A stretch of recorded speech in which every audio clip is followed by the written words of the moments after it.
The Forgotten Diary. Late one evening, Emma stepped into an old, creaky house she had inherited from her late grandmother. The house stood isolated, shrouded in mystery, with ivy creeping up its crumbling walls and windows that seemed to stare back at her. It had been abandoned for years, exuding an unsettling, forgotten air.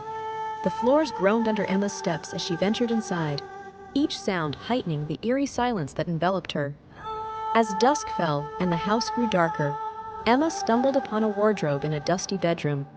While examining its contents, her hand brushed against a hidden compartment. Inside was an old leather-bound diary, its edges weathered by time. Curious and apprehensive, Emma pulled it out, noting the name Clara etched in delicate handwriting on the first page, along with the year, 1923. Emma settled in a corner, the dim light of her flashlight illuminating Clara's elegant script. The diary began with musings on life in the house, and Clara's growing fascination with its attic, which she called an enigma of shadows and secrets. Emma chuckled to herself.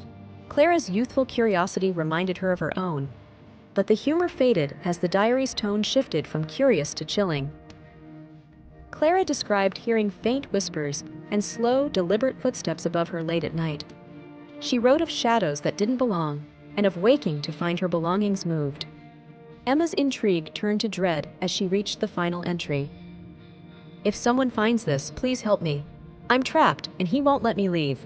Tonight, I'll confront him in the attic." Emma's heart raced as she shut the diary. A floorboard creaked ominously above her head.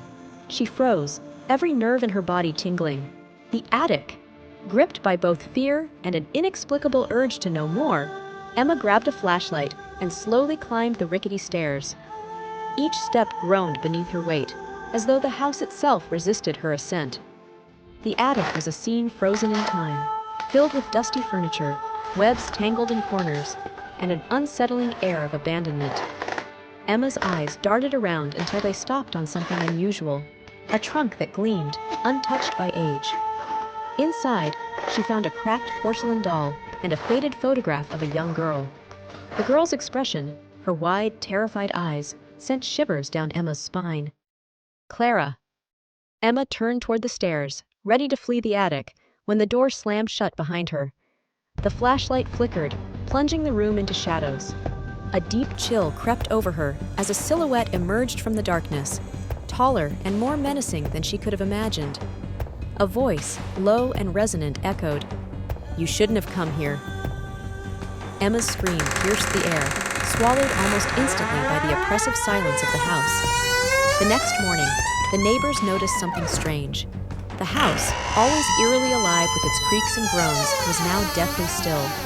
Concerned, they ventured inside only to find it empty. On the living room floor, the leather-bound diary lay open to a new entry.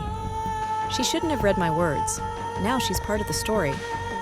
As mystery fans know well, some secrets demand answers, but others should remain forever buried in the shadows. The Forgotten Diary warns us of the dangers of unearthing the past, reminding us that not every mystery is meant to be solved.